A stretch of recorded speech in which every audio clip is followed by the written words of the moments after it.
again, I've got an extra 10 grand for winning. It's one of them. It's because I'm winning like that, it makes it feel more special, and it doesn't matter if I'm winning against my kids or if I'm winning the Premier League. It feels good to be winning again.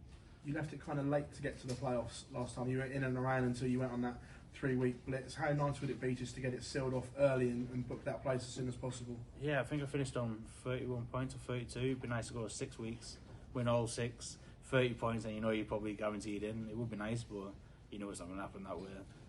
But no, it was. Hopefully I can go quicker this year. Hopefully I can sit top. I've never finished number 1 in the Prem. Finished twice.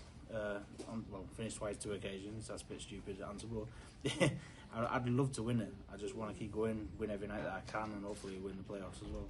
Well, congratulations. You're welcome. Michael, were you expecting a lot more from Gezi in that final, given he had back-to-back 10+ averages going into it? Yeah, he was on about it upstairs with Nathan and Rob and stuff like that. Last year when he won, he didn't play well the first game, and he played okay the second, but in the final he just smashed Nathan off the board. And I was expecting it tonight. He didn't play his best in the first. He was good in his second, but he wasn't Gez, and I was expecting that final one. He literally didn't do it, and I thought you've got to take advantage. And I think the 120 kind of settled it down, and then the 107 virtually killed the game. I could see he was walking on his last. He was swinging his left foot when he was throwing, and yeah, I was glad he didn't turn up. To any of the critics who may have questioned your form coming into this, does that win tonight go a long way towards answering that? It answers it for myself. I know I mentioned about them saying it's the darts, it's this, it's that. But I won, and I'll still get it. It's still the darts. You only had a 95 or you only had a 98 on it.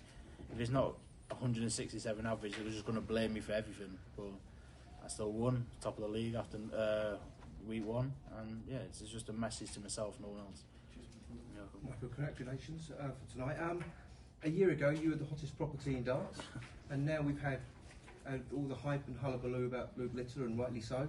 Is it nice to remind people that you still exist and that you can still win and you can get back to where you were?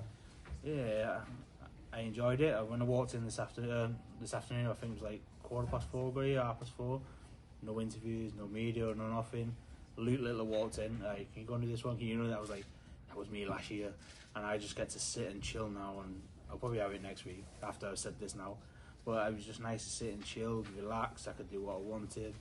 I didn't spend 4 hours on the board. I was trying to break it up instead of trying to just go full throttle. I was doing like 30 minutes, sit down for 20, 30 minutes, where I'm always doing 4 straight hours before I go on. And it kind of worked tonight. And yeah, happy about it. The game with Luke was high quality, Michael. Did you feel it could have gone either way? It was high quality on his throw. I was rubbish on his. Man, I did enough to win him. Our last leg, I thought he had me, and luckily enough he never. But no, he could have gone easy way. I was 4-2 up. But I'll win this now. Just all you throw, and it's fine. You'd be 5-3 after he was old is. And then he went stupid 2 legs, made it 4-all, and then he fell back into on my throw, not doing what he did. I think it was like 76, and then a 45, and it was just about me taking control of the match then.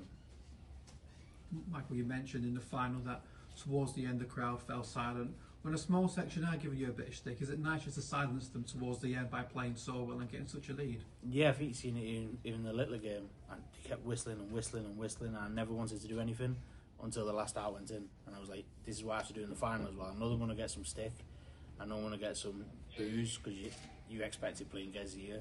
I just don't want to do anything, and I think all 3 games when I walked over it looked like I'd lost, because I just didn't want to show the crowd anything, because I didn't want them to be on my back at all. And luckily enough tonight it did work. I had some cheese in the first game playing Michael.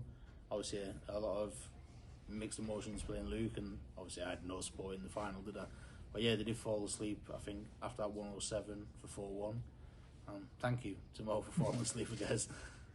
And with this format, we will see a lot of repeat fixtures.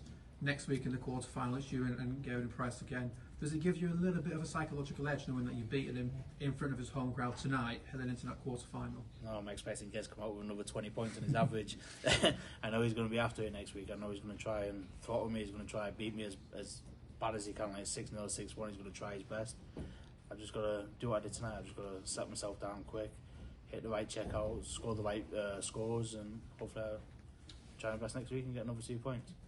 A few people have mentioned that they expect the crowd to be against the opponent, whoever Luke Littler's facing. Is there a bit of a concern, though, that if that does happen, that people then may start to get on Luke's back as well? You expect as a kid, and they have the chance of the world. He's going to school in the morning. He's going to be. Everyone's fell in love with him from the world, so you're going to expect it. I don't think no one's followed anyone as much as they follow Luke. Like even bigger than Phil Taylor. He's won 16 worlds, but I think Luke's the most popular thing. And listen, I'm going to ride the wave because if everyone keeps following, the sponsors keep coming in, prize money keeps coming up for us lads. So he can do all the hard work, he can do all the press that he wants. We just get paid at the end of the day with him. Cheers, Michael. Well, You're welcome. As one of the